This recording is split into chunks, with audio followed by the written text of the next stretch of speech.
भारत माता की जय। 15 अगस्त अमर रहे, स्वतंत्रता दिवस अमर रहे। राष्ट्रीय पर्व स्वतंत्रता दिवस है।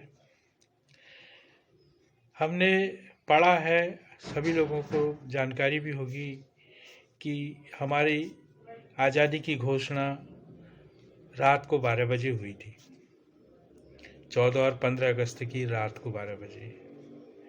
कई बार मन में सवाल उठता है कि हिंदुस्तान में कोई भी काम होता है तो सुबह होता है,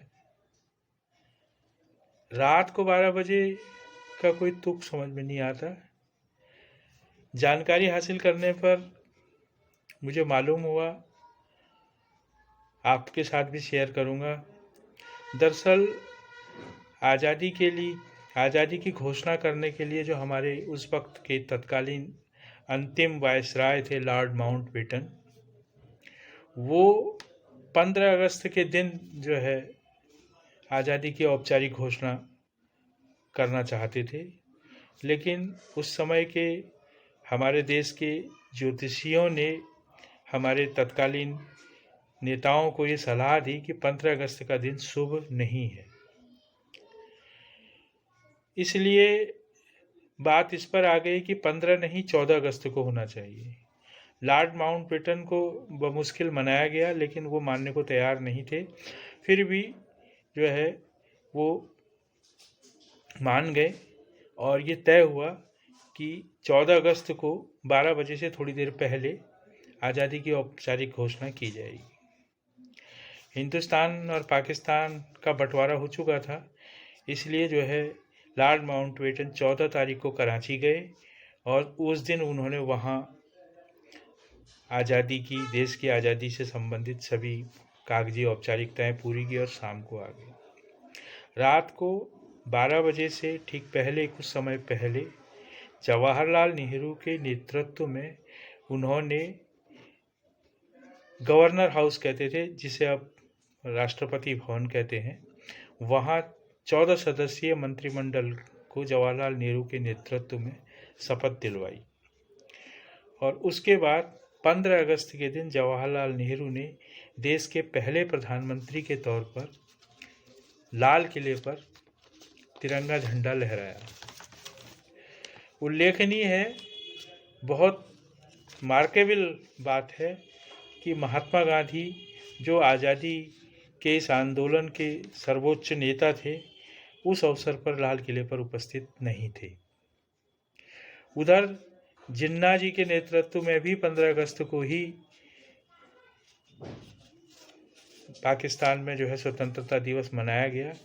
लेकिन जिन्ना जी की मृत्यु के बाद, यानी कि केवल 2 बार 15 अगस्त को पाकिस्तान का स्वतंत्रता दिवस मनाए जाने के बाद वहाँ 14 अगस्त को स्वतंत्रता दिवस मनाया जाना शुरू कर दिया गया। हमारा जो राष्ट्रगान है जन गण मन, यह भी जो है 1950 से संविधान सभा द्वारा जब स्वीकृत हुआ तब गाया जाना शुरू हुआ। उससे पहले वंदे मातरम, जिसे बाद में संविधान सभा ने राष्ट्रगीत का दर्जा दिया, वही गाया जाता रहता था। एक बड़ा जो है उस आज़ादी के बाद जो है बड़ा दुर्भाग्य और बड़ा कड़वा अनुभव एक अखंड भारत ने देखा। आज़ादी की लड़ाई जिस भारत में जो है हासिल हुई थी, वो बाद में 2 हिस्सों में बट गया, हिंदुस्तान और पाकिस्तान के रूप में। लोगों को धर्म और मजहब के आधार पर एक पलायन करना पड़ा, और ये पलायन नौकरशाही में भी था, नागरिकों में भी था, कैदियों में भी था, और पागलों का भी बंटवारा हुआ। जो मुसलमान पागल थे, कैदी थे, नौकरशाह थे, वो सब अगर हिंदुस्तान में रह रहे थे तो उन्हें पाकिस्तान जाना हुआ, और पाकिस्तान में रह रहे ऐसे ही लोगों को हिंदुस्तान में आना हुआ। ये एक धर्म आधारित जो है बंटवारा था, जिसने जो है दोनों देशों की जनता को एक दूसरे के खून का प्यासा बना दिया, होली खेलने को मजबूर कर दिया गया। आज़ादी के बाद पहला अनुभव दोनों देशों को या उस अखंड भारत के लोगों को यह देखना पड़ा। उधर पाकिस्तान एक इस्लामिक राष्ट्र बन गया था, लेकिन भारत, हालांकि संविधान में तो प्रस्तावना में ऐसा नहीं था शुरू में, लेकिन 1976 में प्रस्तावना में 42वें संविधान संशोधन के बाद यह धर्मनिरपेक्ष राज्य के रूप में सामने आया। स्वतंत्रता दिवस के दिन जो मुख्य कार्यक्रम होता है वो तिरंगों को लेकर के ही होता है। तिरंगा हमारे देश की आन बान शान का प्रतीक है।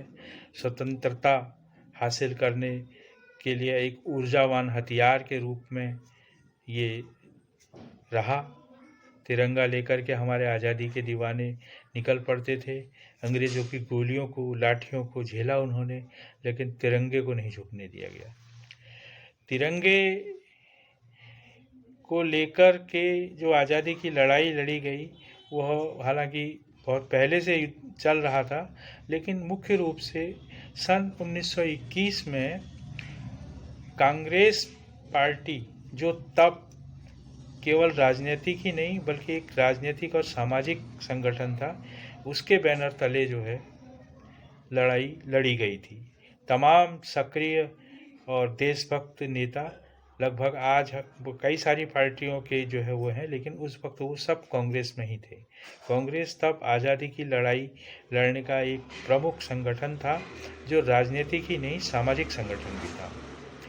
तो ये तिरंगे के बारे में मैं आज, चूँकि तिरंगा ही महत्वपूर्ण है, तो तिरंगे के बारे में जो है कुछ रोचक बातें आप लोगों के साथ शेयर करना चाहूँगा। ये तिरंगा सन 1921 में पिंगली वेंकैया ने जो है तैयार किया था और कांग्रेस पार्टी को सौंपा था। उस वक्त ये तिरंगा मूल रूप से केवल 2 ही रंग का था, लाल और हरा, लेकिन गांधी जी की सलाह पर इसमें श्वेत रंग और जोड़ दिया गया। अब ये लाल, सफ़ेद और हरा 3 रंग का हो गया। इसमें शुरू में चरखा अंकित था। गांधी जी ने इसे तब स्वराज ध्वज का नाम दिया था। कुछ समय बाद इसके लाल रंग की पट्टी को केसरिया रंग की पट्टी के रूप में बना दिया गया। बाद में पिंगली वेंकैया द्वारा अभिकल्पित इस तिरंगे ध्वज को 22 जुलाई 1947 को भारतीय संविधान सभा की बैठक में विधिवत राष्ट्रीय ध्वज के रूप में स्वीकृत किया गया और इसमें चरखे की जगह चक्र को शामिल किया गया। और ये चक्र सारनाथ के स्तंभ में स्थित अशोक चक्र को लिया गया था, जिसमें 24 तीलियां बनी थी। हालांकि यह भी एक तथ्य है कि गांधी जी चरखे की जगह चक्र को तिरंगे ध्वज में स्थान दिए जाने के खिलाफ थे। उनका मानना था कि चरखा ही रहना चाहिए। हमारे इस राष्ट्रीय ध्वज की रंगीली पट्टियों और चक्र का भी अपना अपना अर्थ है। केसरिया ध्वज हमारी आन बान और शान और शौर्य व बलिदान का प्रतीक है, जबकि श्वेत रंग की पट्टी शांति सौहार्द का प्रतीक है और हरी पट्टी खुशहाली सुख समृद्धि का प्रतीक है। बीच में श्वेत रंग की पट्टी पे बना 24 तीलियों वाला चक्र हमेशा आगे बढ़ते रहने का, प्रगति का, सतत विकास का प्रतीक है। हमारा ये राष्ट्रीय ध्वज तिरंगे के रूप में जाना जाता है, लेकिन सच्चाई तो ये है, ये फनी बात भी है कि ये तिरंगा तिरंगा नहीं है, ये तो चौरंगा है। इसमें 4 रंग हैं। चक्र नीले रंग का है ना? जी नहीं, इसमें 5 रंग भी होते हैं। कभी कभी यह हमारा राष्ट्रीय ध्वज अपनी बलिदानी संतानों के सम्मान में जब उनसे लिपट जाता है तो उनके लहू के लाल रंग को भी अपने रंग में जोड़ लेता है। तो उस वक्त ये तिरंगा चौरंगा ही नहीं पंचरंगा भी हो जाता है। हमारे 2 राष्ट्रीय पर्व हैं 26 जनवरी और 15 अगस्त। दोनों ही दिन जो है झंडा जो है एक मुख्य कार्यक्रम होता है झंडे को फहराने का, लेकिन दोनों ही दिनों में मूलभूत अंतर है झंडे को लेकर के। 15 अगस्त को ध्वजारोहण होता है। अंग्रेजी में इसका उच्चारण होगा फ्लैग होस्टिंग, यानी कि झंडा जो है जिस डंडे में होता है उसमें नीचे से ऊपर को जा करके फहराया जाता है। और जबकि 26 जनवरी को केवल ध्वज फहराया जाता है, जिसे अंग्रेजी में कहते हैं फ्लैग अनफर्लिंग। उस दिन झंडा ऊपर ही रहता है और डोरी खींचकर उसे फहराया जाता है। झंडा किस साइज का होगा इसके लिए भी एक निश्चित है, अनुपात तय है 3:2 का। अशोक चक्र का कोई ऐसा तो तय नहीं है, लेकिन उसका 24 तीलियों का होना अनिवार्य है। हमारा जो झंडा है इसका जो मूल जो अनुकृति है वो बड़ी सहेज कर राष्ट्रपति भवन के संग्रहालय में मौजूद है, जो सोने के स्तंभ पर हीरे जवाहरातों को जड़कर तैयार की गई है। 29 मई 1953 को शेरपा तेंजिंग ने माउंट एवरेस्ट पर इस झंडे को फहराया था, जो सबसे ऊंची चोटी मानी जाती है। वैसे रांची का पहाड़ी मंदिर है जो 493 मीटर की ऊंचाई पर स्थित है। ऐसा अकेला मंदिर है जहां शुरू से ही तिरंगा फहराया जाता रहा है। हमारा तिरंगा प्रेरणा था आज़ादी की जंग में जोश जगाने का। तिरंगा जुनून था आज़ादी के लिए जान देने का। तिरंगा आन बान शान है हमारे देश का।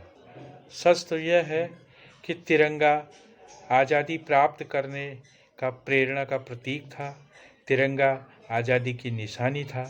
तिरंगा हमारे देश की जो है धरोहर है।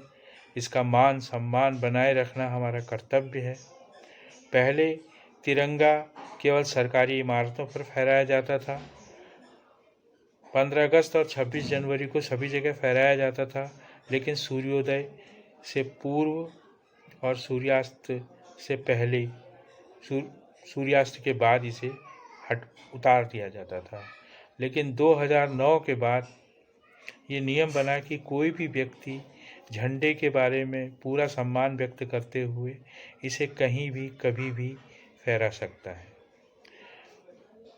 तिरंगे को सलाम करते हुए अपनी बात पूरी करता हूँ। आपको धन्यवाद। पुनः कहूँगा, भारत माता की जय।